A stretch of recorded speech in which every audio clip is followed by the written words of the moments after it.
Hey guys, it's Chris here. I want to show you something I come up with for bow fishing on the old mullet behind us. Um, it's going to be that guy right there. It is a pedestal mount joystick 2-position controller with motor start stop and spot lock with variable speed controller dial built into it. I come up with this idea to get rid of the foot control because the guys I fish with on the boat tend to need to get up there, and whenever I'm using the remote, it has to work simultaneously with the remote. So sometimes whenever I shoot, the bow goes crazy. If you use the foot controllers, you know they're a total pain in the ass to jump in there and just grab hold of. So I wanted something a little more simplistic. Something that redundantly functioned well with the remote, and I think I've weaved through all the crap per se in that to get this lined out. So I will try my best, and I am sorry because I didn't document. I wasn't forward thinking enough to document this very well whenever I was building it, but I'll try my best to try to explain to you all how to build one of these, and some of the ins and outs and the benefits of what I've come up with on this. So let's hop in the boat and take a peek at it. So we're up here in the boat, and this is a first glance at the actual control box. I will provide links to the parts that I used to construct this, and the enclosure that I chose. You don't have to choose this enclosure, but it was kind of slim and got me going. I built it up on a pedestal. All this is an aluminum deck. I welded up a mast and a couple braces down here, put it in the center out of the way and where it doesn't interfere with my trolling motor. It's not in shot range. So I'm generally like this. Sweep is my shot, and Dev's shot's here.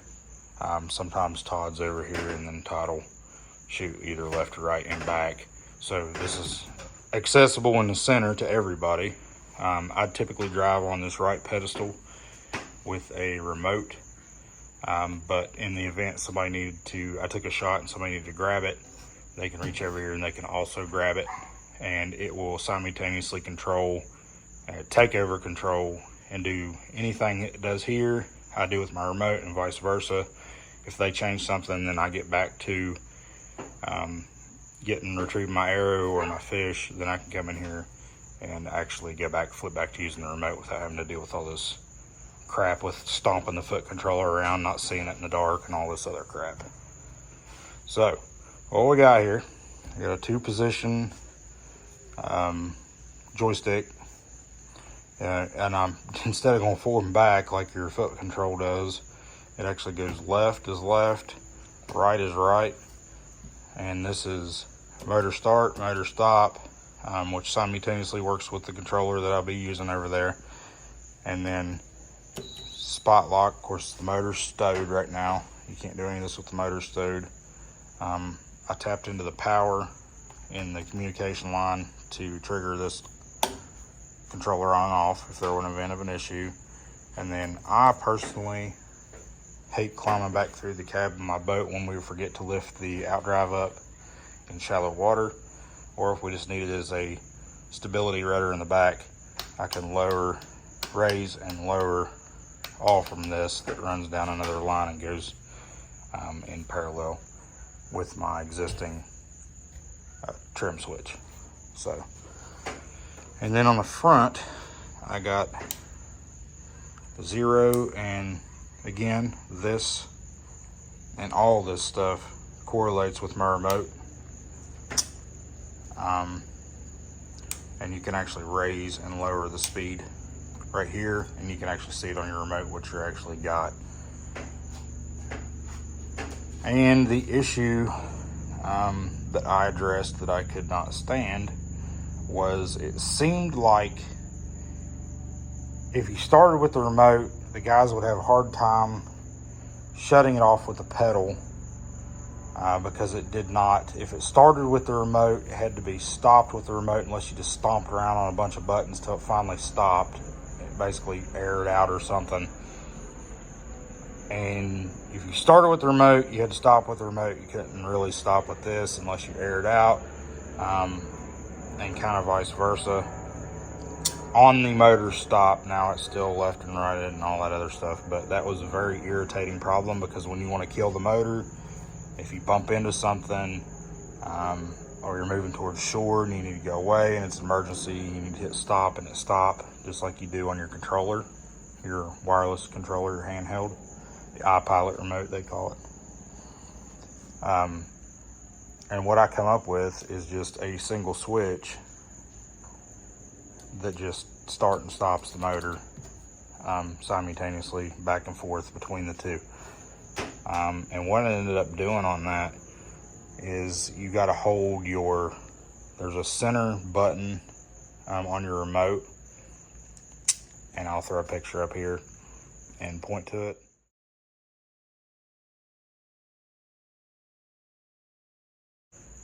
But it is a center button on your foot controller that is actually more, it says motor on off, but it's more of a motor jog. That is like your secondary foot controls on your lower bottom portion, where you have the left, right, steer, and then your motor jog, which they call on off, and it's really not. It's more of a motor jog. It's kind of misleading on what they call that. It also, since I'm calling it the secondary, your primary is actually your toe, and I'll throw that picture in here.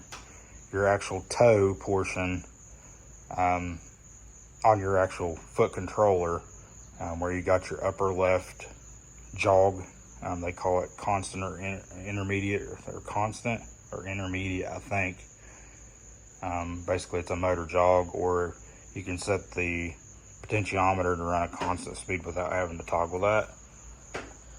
And I just make normally closed on both those all the time, and then you use the constant input is this switch, so that both those are always closed, and you just hit the constant, and the constant toggles on off like you would expect it to. So before we get started with the internals, nitty-gritty of this installation, I want to make the disclaimer that I'm not telling you to do this. I'm not, this is more of a project, a DIY project. I don't want to be liable for somebody messing something up. If you damage it, that's on you. I'm telling you, this is what I've done, and it was a neat idea.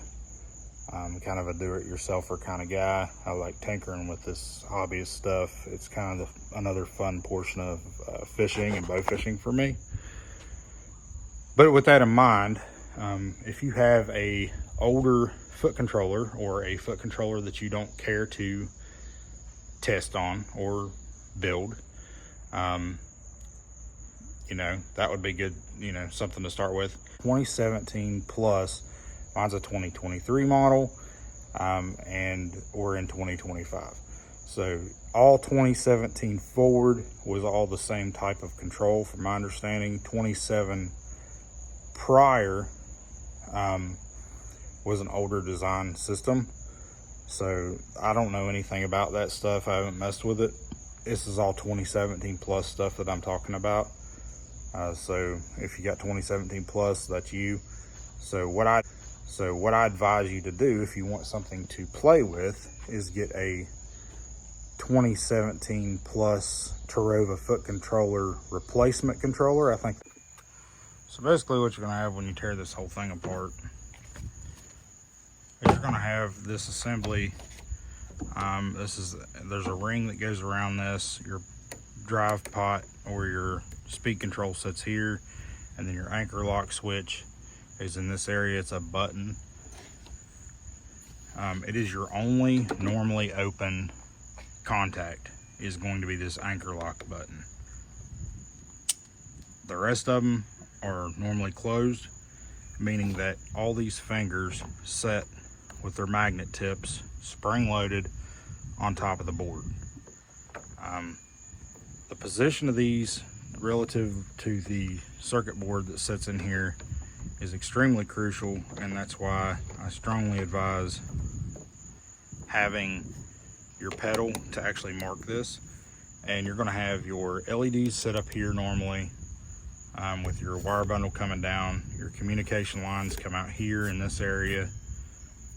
Just to give you some reference, your speed is going to come through here, your potentiometer, and in this area you're going to get your anchor lock.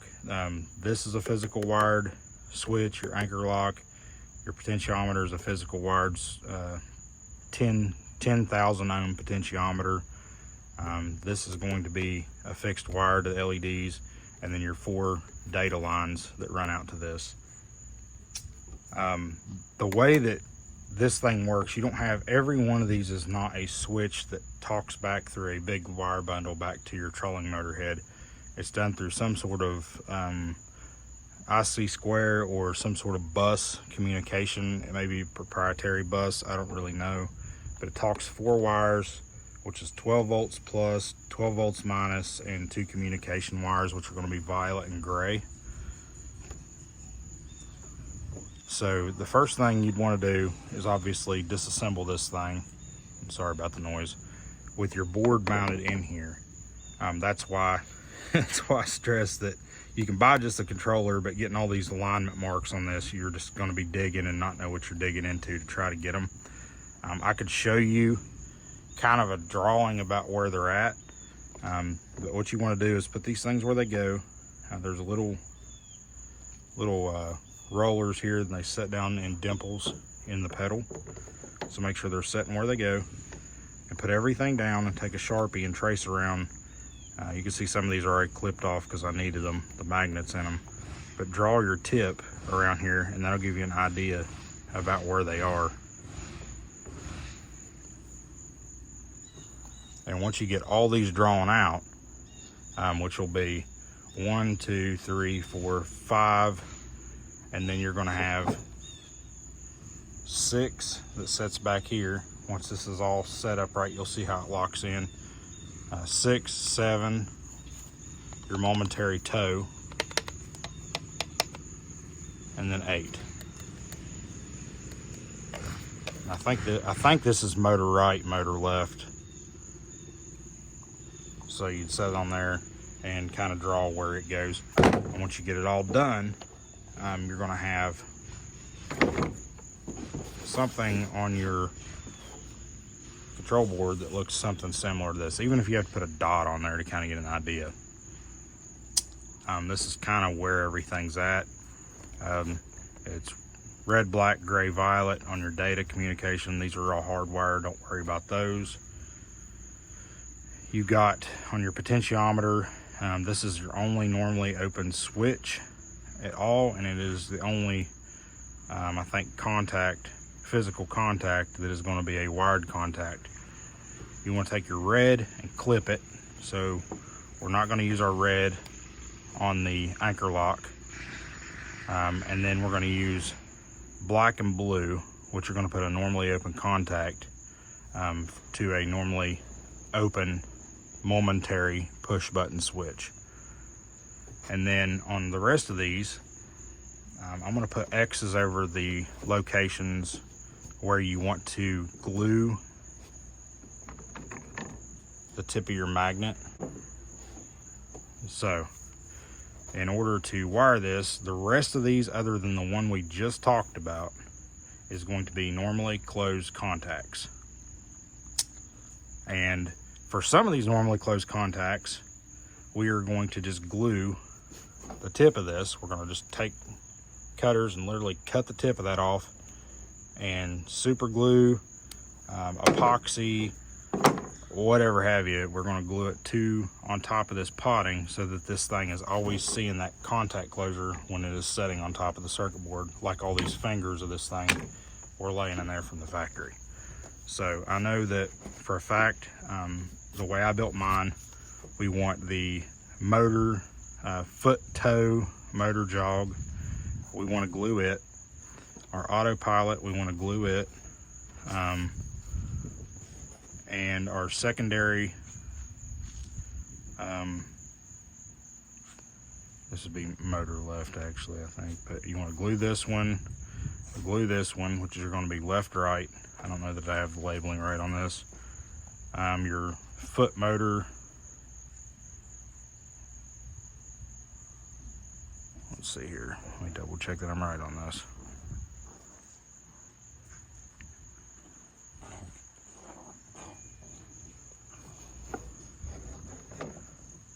Okay. Yes, I am right. Sorry, it took me a second here. This is actually the locations of this stuff, so it's throwing me off here real quick. This is actually your secondary motor jog. I've got this stuff labeled right. I'm just saying it wrong because it's kind of confusing the way it looks like it is, but it's not on here, the way they fall. So glue your foot motor jog, your toe. It's going to be, again, this guy right here. Glue that, cut it off and glue that. Cut it off and glue your autopilot. Cut it off and glue your secondary motor. I believe that's actually left. And then your secondary motor, left or right, I can't remember. Glue it, this one here, where this one falls. Glue your secondary motor jog, which is going to be the one here in the center. And then that leaves you with 4 contacts, I believe. You got your foot control. This one is going to be tapped. So you're going to tap that. You're going to tap your motor constant. You're going to tap your motor left foot control. And then obviously you're going to tap your anchor switch for that purpose. Sorry about that. So hopefully this is making sense. Don't do anything with your LEDs. Find a way to take this. It's already nicely potted. Find a way to mount this in. You can see how I did mine. It has screw holes in the potting, and you can mic the holes off and drill and put them up inside the box, so you got your LED display up there for you. Your potentiometer that comes off of here is going to have, I think, black, white, red. I didn't draw that on here. The black, white, blue is going to be your anchor lock, obviously, but you're going to have black, white, red. And then you're going to take those and find position 1 and get you a 10,000 ohm potentiometer. You can use the one that's in there, but it's hard to get a knob for that style potentiometer because you can't buy the nice big ones that have the set screws in them to tighten up with a screwdriver. So get you 10,000 ohm potentiometer, and don't worry if you got, just make sure whatever's on the center of the existing one, I think it's white, but don't hold me to it. Make sure it's the center pin out of 3 on your potentiometer that you got now. So you'll have your potentiometer that's on there now. I think it's kind of like this style here. It's a 3-wire, and your center pin always needs to be the same. Really, ideally, I found what one was, but I can't remember for you. But if you get the 2 outers mixed up on switching from this one to the other 10,000 ohm potentiometer that you're going to switch it to, and your speed control when it's off is always on, and when you turn it off, it's vice versa of way you think it ought to operate. So where you think 0 was is actually 10, and where 10 is actually 0. All you got to do is flip these 2 around on the 2 outsides, and that will correct that problem for you. It's just a typical potentiometer, nothing special going on there with it. All right, so getting into actually tapping into motor right, motor left, and your constant speed This one's very easy because it's wired. We've covered it. I don't think we need to talk about it anymore. So let me find, oh, one other important thing I made note of up here is, this is very important. When you go to test this thing, or you go to, after you've tapped into everything and you're doing testing before you mount it in your box or whatever, because everybody usually does this, these contacts, you have to have all these pre-glued on here, and the contacts that you tapped into need to be together. The wires need to be together, so they need to be normally closed when you boot this thing up. If this thing is not booted up with all these contacts in the right order, it freaks it out, it errors out, it works inversely, and you'll think you have all kinds of problems. I'll cover a little video of some joystick related issues that I had later on in the video here, but it's very, very important that I mention that these contact closures must be met. And that being said, that's everything is a closed switch. Closed being the magnet being glued here, or the wires being twisted together on the taps that I'm about to tell you, with the exception of the anchor lock being open and not the black and blue wires together when you start this thing up. Has to be that way. You'll think you've screwed up big time if you do not have everything setting like I have it setting right here. So let's flip over here. Let me find my other drawing. So when you tap into this board, and I'm gonna try to get a close-up shot of some things that I went through on this. This is gonna be the typical, it's gonna be a lot smaller than this, but this is gonna be the typical circuit you're gonna see throughout the whole process. You're gonna see a surface mount capacitor on your left, a surface mount capacitor on your right. You're gonna see your Hall sensor with your 2 leads on the top.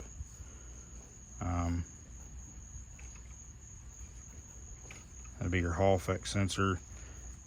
And then you're gonna have a resistor that sits up here on the top. And I'm not drawing, for most of you all probably don't understand. Jeez, this tripod I got, I'm so sorry. But for the most part, you guys may not understand typical electrical schematics. So I'm gonna try to keep this very simple as I can to try to help you out. These are going to run essentially just like this. This is going to be a resistor, and these are 2 capacitors. I do not know what these capacitors are. They might be some small little picofarad capacitors or something like that. There's some little protection capacitors. If you were to accidentally chip one of these off, don't even try to figure out what they were. Don't worry about it. They're just like a little, kind of clean the circuit up a little bit. It's probably going to do more if you don't know exactly what it is. It's going to probably do more harm to try to replace it than to actually just leave it alone. Now the resistor, on the other hand, it matters a lot. In fact, it won't even work if it's not there. And the Hall sensor, try to keep it intact. Try not to burn up these little traces on here. If you do, I'm going to tell you how to fix it. Any of these traces, you've got to make sure after you've done this that you have these things in order for this thing to work. And if you listen to me, it will. But anyhow, let's continue drawing this. You're going to have this comes off at one point. I don't know exactly. They're all a little different. You're going to tap off between here, and it's going to go up to your input to your controller. And you don't really need to worry about it after this point. I think some of them have a little via right here where they jump like a wire that goes through here. But just note that in case you screw these traces up, you'll have to kind of pick away and find where this trace went. And you can see it under a light, a bright white light and a magnifying glass. But anyhow, in this corner, this is crucial. Somewhere in here, you've always got to have 5 volts DC positive power coming in where your resistor terminates. On this part, you always got to have, somewhere in here, you always got to have 5 volts DC negative available. This center pin of this Hall sensor taps into here. It taps in from the right pin, taps into the right side of the resistor. The left side taps into the left side of the resistor. If you burn this up, I think these are actually really close on the board. You need to take and do something else. I'll show you here in a second. But this resistor value, it's a 204 resistor. And I've done all the testing on this, so it ends up being a 200K or 1,000 ohm resistor. And you can use a 1/4 watt resistor, would be just fine for that. If you mess this resistor up during the process of picking this away, which be very careful in doing that, but if you do, you need to solder a through hole. You're not going to want to get another surface mount because they're a total pain in the ass. So you're going to want to solder another 200,000 ohm resistor between here, your 5 volts, anywhere you got 5 volts right in this area, over to any side of this side of the circuit.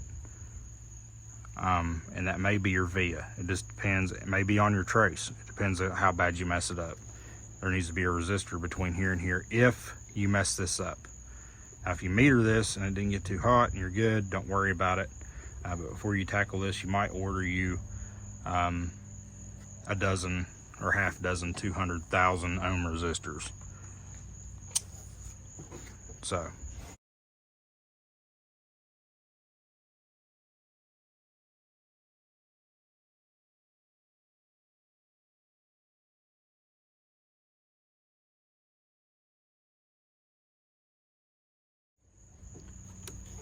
The way this circuit works is if you don't even have to have your Hall sensor in here. If you're going to do a physical wire tap on this, this doesn't have to be here. It's just easiest to leave it here. You need to tap in any point on your negative right here. You need to run it out. And this is a normally closed switch here. Something like this is what it's going to look like. Normally closed. You're going to run it out and you're going to run it over to any side of this output side of this. So basically what happens, you're grounding out the output side, or switching it to negative to drop this circuit's voltage low to trigger this input on this controller. It's a solid state way of doing things. That's how they do it. So if you're not used to the way this works, just listen to me. Throw everything else about normal electric stuff like light switches and things that work on typical 12-volt systems, will throw it in the trash on this. But this is how this should work. And you don't have to have this, but the best place to tap into this is going to be here and on the left side of this Hall sensor. It's going to be on your bottom single pin and your left side of your top pin. That's where I tried on every one of mine to solder to here, and just put 2 little, I would even go like 26 gauge stranded wire. Just 10-year wire, strip it back so it's not got any contact. Try to be less invasive. If you can find this area right here without chipping away all into all this, the less you can get to gain access to the solder contacts on this, the best you're going to be, because you don't disturb any of the rest of this stuff. I know this is a lot to digest, but this is how it works. So, like I said, in the event that you do mess this up, you can find anywhere on the negative side and find anywhere on the output side, not the 5-volt side. Do not go from 5 volts to negative. It's got to have the resistor in here of 200,000 ohm, and it's got to be on the output side of the resistor coming downstream from the 5 volts.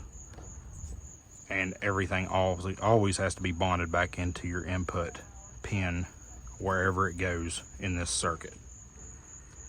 So if you listen to me and do this right here with use the thinnest wire, I mean, I'm talking the thinnest wire you can use, like 26 gauge, something really, really thin.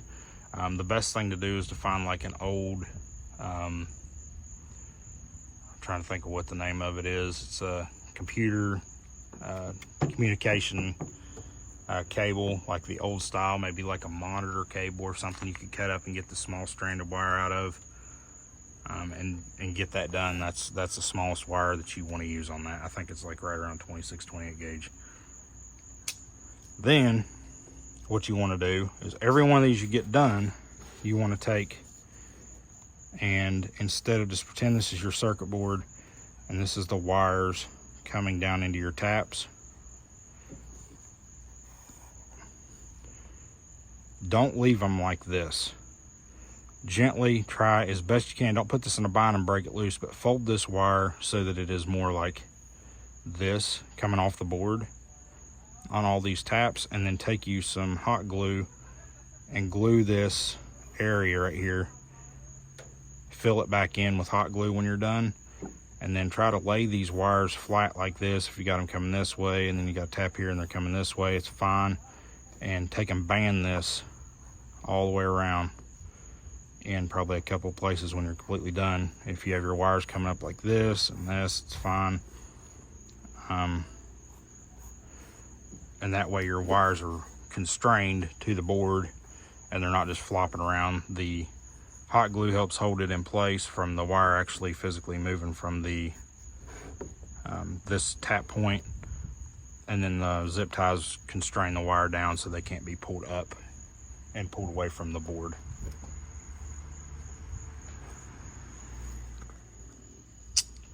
So once you make all your wire taps, this is essentially the items here that you're going to interface. The ones with the X's on it, I covered just a little bit ago, will be glued on here. And make sure they're glued in the right spot, right where you marked it. It's very important.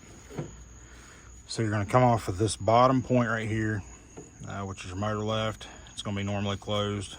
The constant motor switch is going to be normally closed, going to a switch. The motor right is going to be normally closed, going to a switch.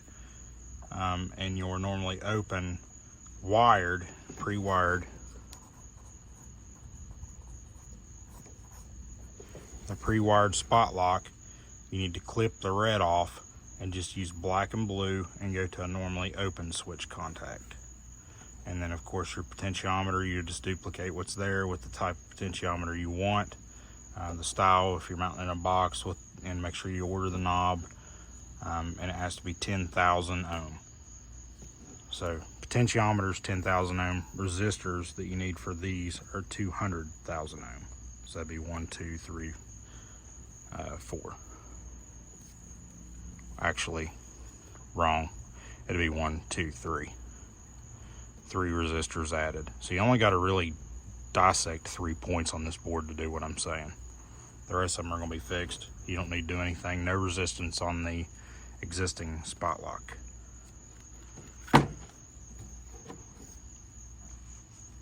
And now we'll flip over here to a clip I got with me setting up my 2-position joystick controller and the issues I ran into with the switch contact closure, because you cannot order, and I'll mention all this, you cannot order a normally closed, cheap-ish joystick 2-position controller with normally closed contacts. You need to buy an extra set of these momentary push buttons. And note again, all these switches need to be momentary closure. Do not go and buy a fixed on off or on off on switches of any kind, or you're going to be, hurting. So a problem I ran into on building this is that you cannot easily find a relatively cheap 2-position joystick that is normally closed contacts. And like I've mentioned before, it is extremely important on how this thing boots up. Everything's contact closure has to boot up perfect in the position it's supposed to be into. If you do not boot it in the position it's supposed to be into, it will fall out on certain things. It thinks it's inverse contact closure. And what I found with these cheap joysticks is, and I've got a couple normally closed in here, and you can buy, I found another one I had in here, but you buy an extra one of these. One of these you don't need it on, and the extra one you'll rob the normally closed contact closure off of, and that'll give you your 2 to move them over here. They fit right in this one. If you buy these that I tell you to and this that I tell you to, these contact blocks will move over. And in order to get these to work, these pins, there's little tabs inside here that you can see when you move it. See it moving up, and then when you move it the other direction, it'll put down. They set it center, but in center on these, the contact closure, they act as a normally open contact when they're actually installed in position, even though you have a normally closed contact in here. And the fix for that is you need to take the normally closed one here, and you need to take a pair of snippers and snip down. Just get you an ohm meter or continuity and turn the buzzer on and install it. Just keep installing it and trim this down a little bit at a time. This little temple on this, you'll trim it down into about there until the thing is actually dropped. You can see it inside here now. That red, it's all the way at the bottom, and it'll start when the joystick's not being used. It'll make contact closure at rest, and then you'll have to figure out what side you need these on, and I'll tell you here in just a second on how to do that, what mine works as. So here's a perfect example of what you're going to see when you're not, or you have an issue or an error in your turn left and right sequence switches. It's my meter. You got 2, you got your secondaries, which are your 2 left and right arrows on the bottom of the foot pedal that stay normally closed.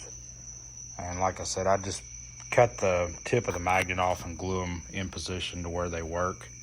And then these have to be normally closed as well when they boot up. Now it will work. You'll think it'll work if you have these normally open like they are now. And I'll show you in just a second. It'll seemingly work, but you'll start it up, and I have a switch here to turn the power on through the red data wire on here. If there were an emergency, I could flip this pedal off, but it will do that crap to you, but it'll still, we'll pretend this is a joystick. Yeah, you can hear it over there. It'll still act like it's working, even though it's inverse operation. And that's when I kept on having this problem. I was like, I cannot figure out why this thing, I've tested it, without the switch in there, and it works. And it just occurred to me that the switch is actually what the normally closed contact blocks, where I was telling you to clip that because it's not fully resting. And I'll put this in here in a second, and I'll ohm this, and I'll show you without clipping this what it sounds like at just center stick position. And it acts like a normally open contact block, but it's not allowing it to fully seat since it sets at center rest in here. So this is going to be the issue that you probably run into, and it'll make you pull your hair out if you don't know what's going on, but this is how you fix it. All right, so this is center stick position, just setting at rest, and you check. If I can hold the camera and do this at the same time. Check continuity between the two, and it acts like it's a normally open block. You can still see the sticks. It's laying there, but it's not being pivoted. So let me clip this and show you that this fixes. Also, if you can see, take note of the positional indicators inside of here. See, this one's fully at rest, and that one to the right is sticking up mid-cycle. And this is going to be with the contact block, the tab cut on the inside.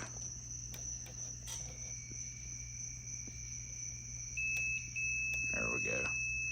So you'll know you got this right when you go to install this and you don't feel the spring tension of this pushing on the indicator inside of here.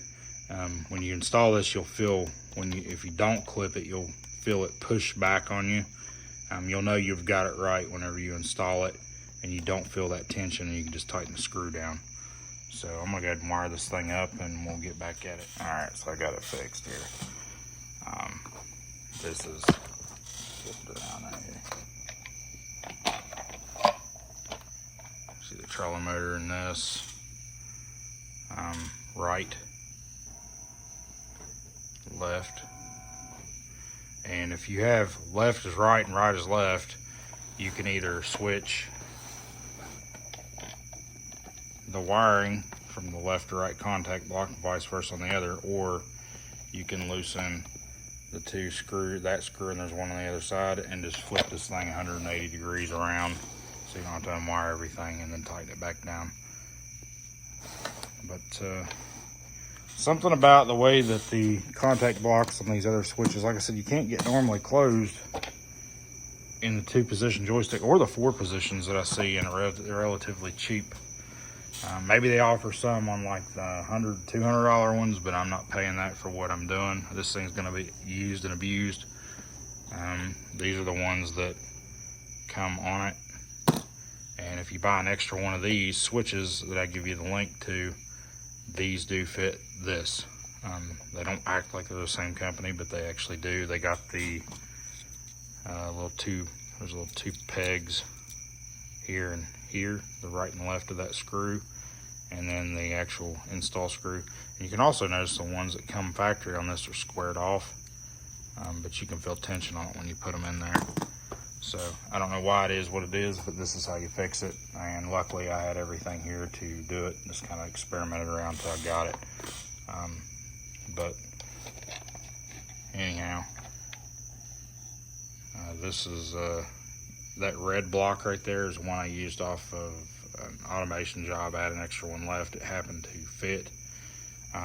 You're probably not gonna be that lucky to have one laying around in your service truck. So that's why you order an extra one, because you'll need 3 altogether. So you'll need 3 switches that have 3 contact blocks that are normally closed.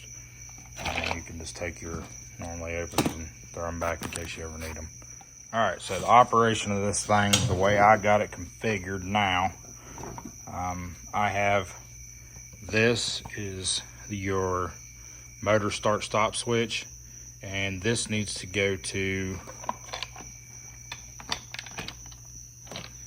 this is my first run at this. Like, don't judge me on the wiring on this, but I've been trying to experiment with this thing the whole time, and I've tried to take everything I've messed up and package it back up to where it'll be livable.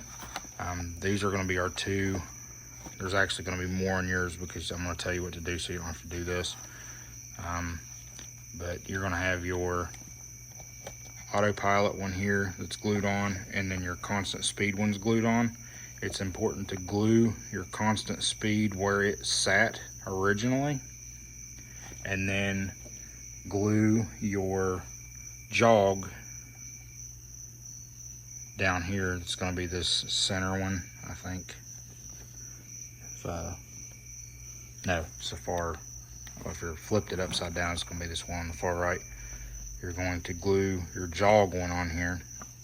All right, so real quick, I felt the need that this needs to be mentioned. I didn't put all the other stuff in the drawing on this circuit board, but it's the same one we're still talking about. This time we're talking about the data communication lines that come out of here. If you want to add a switch to turn this circuit or the joystick controller on and off, you do not bother the black, gray, or violet wires. Do not bother those. But take your red wire and cut and intercept a on-off switch. Again, this is not a momentary switch. This is physically a on-off toggle switch, like one of the box styles or whatever you all choose to use, but it is non-momentary. Not to be confused with the rest of everything that we've done that is a momentary. This is not a momentary switch. This just flips power on and off using the red wire on the data communication line cable that goes back to, plugs in on the trolling motor end. And this will be coming off that control board, that potted control board that we were modifying earlier. Now, real quick, let's talk about something, just a little bit of word of caution here. Do not ever, for your sake, your control board, ask me how I know, that'll be another video for something I found that a lot of people have problems with those. I resolved that too. But do not ever accidentally have power on this with any of these wires exposed.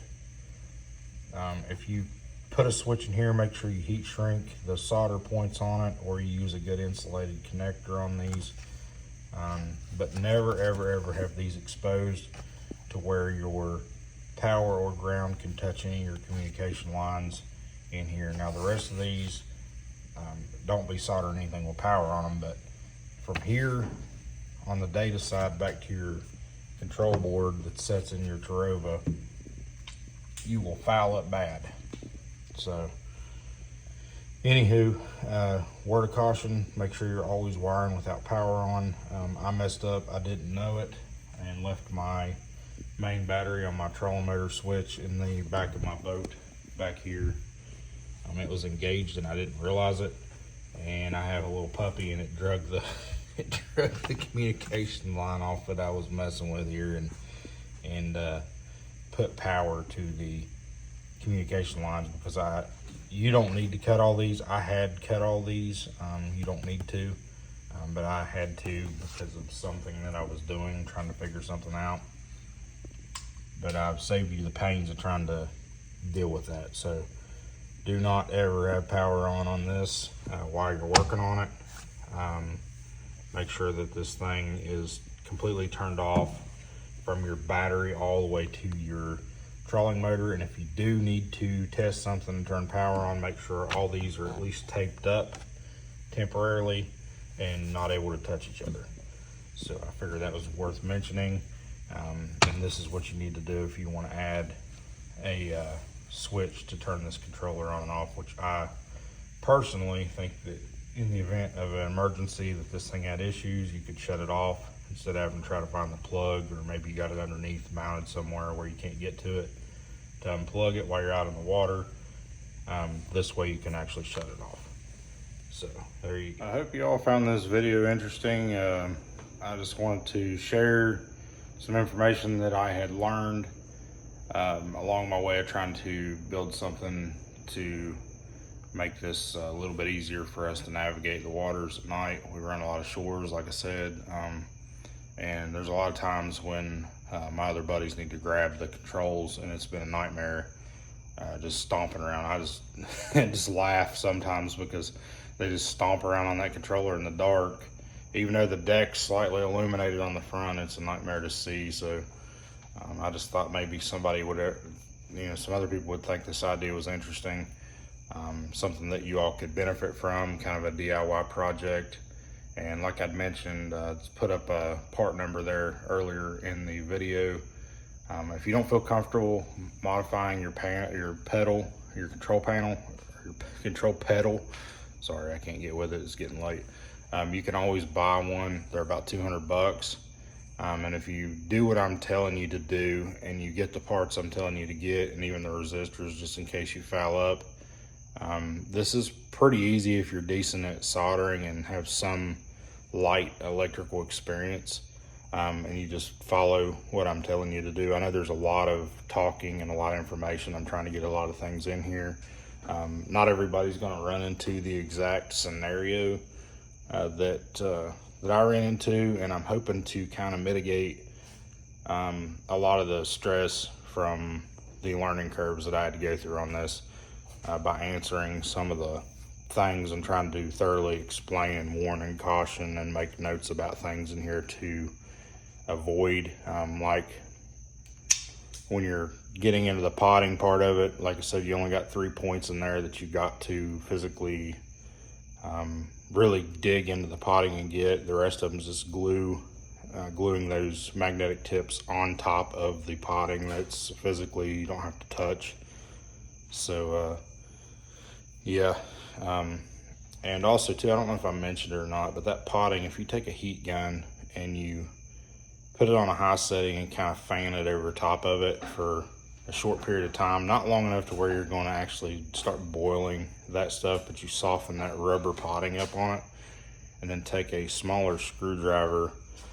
I'll see if I can find, I used a pick,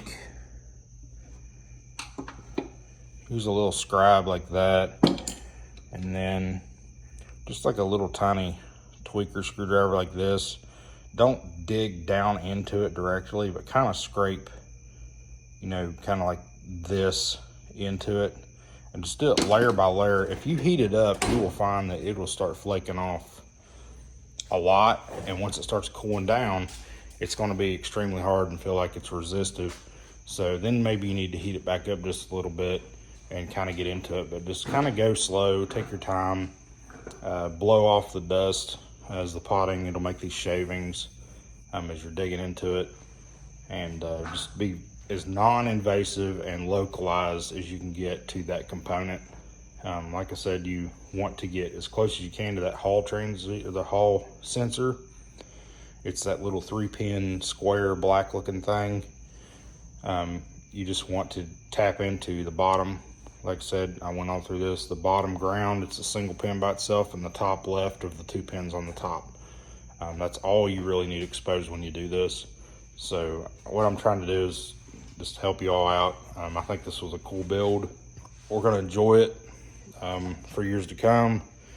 I think that this is really gonna help us out on the water. I think this is just, I can't believe terrova, a Minn kota on the terrova doesn't offer a joystick control, because I know there's a lot of guys that make the mechanical, they call them sexy sticks, or they're just a mechanical pole, you know, like they physically bolt to the pedal and move them back and forth.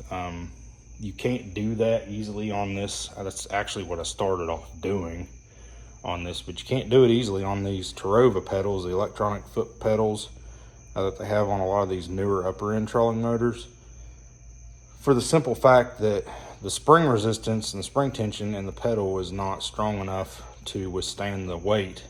You would put it on there, and it's got these little pull springs.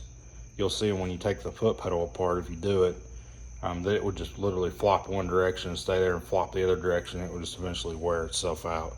So that's why I had to go to this idea here. And I think this is gonna actually work out better for us. So anyhow, hope you all enjoyed it. I'm going to try to do a video on a lot of problems people have been having that I read on forums with the terrova iPilot 2017 Plus control module, the primary control module that sits in the lower end of the horseshoe. It's your one that's your foot pedal control, your GPS head, and your main power come into. I had an issue, I'm not going to get into this a lot, but I had an issue where my dog had drug this off and shorted the wires together, and I think a lot of guys may be getting either water intrusion sometimes in their plug, their connector. This guy right here for the foot control, even though it's got seal in it, you can see that this thing is oblong to hell and back. So, or they've got a nick, they're running it through something, and they've got like a nick in their wire, and it's caused your, either grounded out your communication bus line or sent 12 volts to your bus line. And there is a actual fix for that I've discovered, and actually had this board repaired and thought I didn't. but it actually had fixed it, and it was something else stupid that I did. I'll cover in that video as well. I'm just getting, it was like 2 or 3 in the morning, and I was not paying attention, but I'll cover that. And so I'm confident you can fix these control boards in this, and I can tell you exactly how to do it and what part's failing in it. It's not even anything you need to even get going. It's literally just removing something, and you'll be back on the water.